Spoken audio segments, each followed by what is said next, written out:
జగన్మోహన్ రెడ్డి గారి పరిపాలన ఎలాగో కంపేర్ చేస్తాం. దాంతోపాటు మెయిన్గా ఈ 1 month ఇది వచ్చిన తర్వాత మీ విశ్లేషణ ఏంటి? రాష్ట్రంలో దాదాపు ప్రజాస్వామ్యం పునరుద్ధరణ జరిగింది. నెల రోజులు పరిపాలన ప్రజాపాలన అంటారా?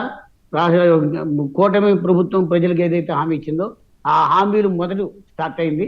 నిజంగానే జూలై 1వ తారీఖున 4,000 కోట్ల రూపాయలు ప్రజలకు పంపిణీ చేయడం అనేది ఒక రికార్డు స్థాయి. ఎందుకంటే స్వయంగా ముఖ్యమంత్రి విలేజ్లోకి గ్రామాలకు వెళ్ళి బెనిఫిషియరీ లబ్ధిదారులు కలిసి వాళ్ళు చెక్కులు ఇవ్వడం అనేది దేశవ్యాప్తంగా ఫస్ట్ టైం జరిగింది.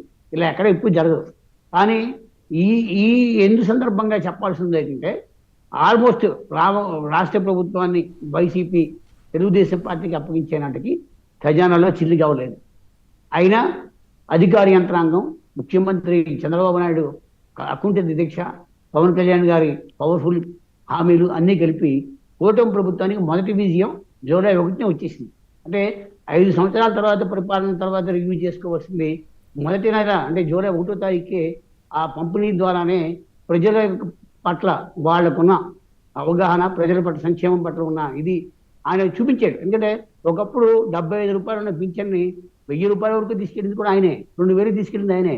ఇవాళ ఒక్కసారిగా పాత బకాయి ఇవ్వడంతో పాటు ఆయన ఇచ్చిన హామీ నిలబెట్టుకోవడం అంటే అంత ఈజీ కాదు. అదే మరొక ముఖ్యమంత్రి అయితే చేతులు వేసేసి కుర్చీలో కూర్చున్న డబ్బులు లేవు కాబట్టి నన్ను ఏం చేయొద్దు, నన్ను ఏమనుకోవద్దని చెప్పే మనిషి ప్రజలకు కన్విన్సింగ్ దారులు ఉన్నాడు. ఇప్పటివరకు 3 శ్వేతపత్రాలు విడుదల చేస్తే 3 ఎక్కడెక్కడ విమర్శ రాలేదు.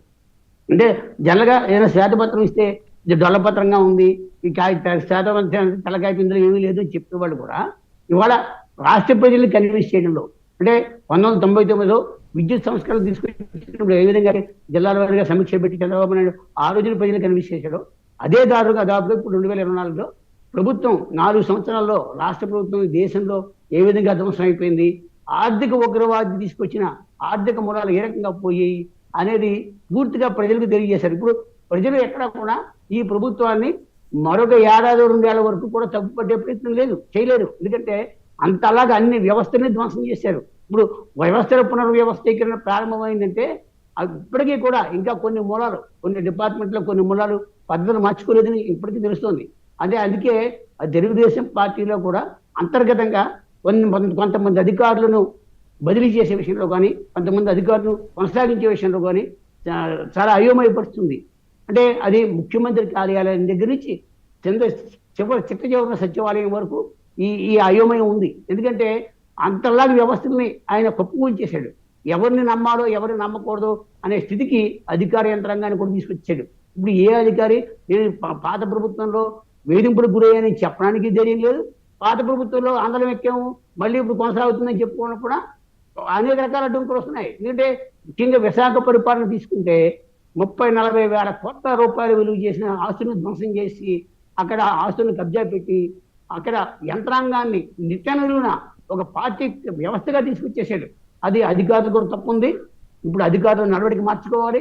ప్రజలు నెల రోజుల పరిపాలనలో అద్భుతాలు జరుగుతాయని ఎవరు అనుకోలేదు. కానీ ప్రజలు ఆశించిన పరిపాలన ప్రారంభమైంది.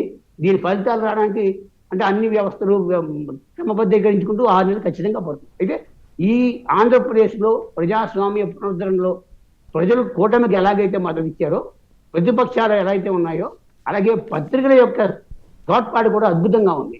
ఇవాళ ఏబిఎన్ ఛానల్ కానివ్వండి, ఈనాడు కానీ అంటే ఈ పత్రికలు కానీ వీళ్ళ పాత్ర ఎక్కడ కూడా తీసేయడానికి అవకాశం లేదు.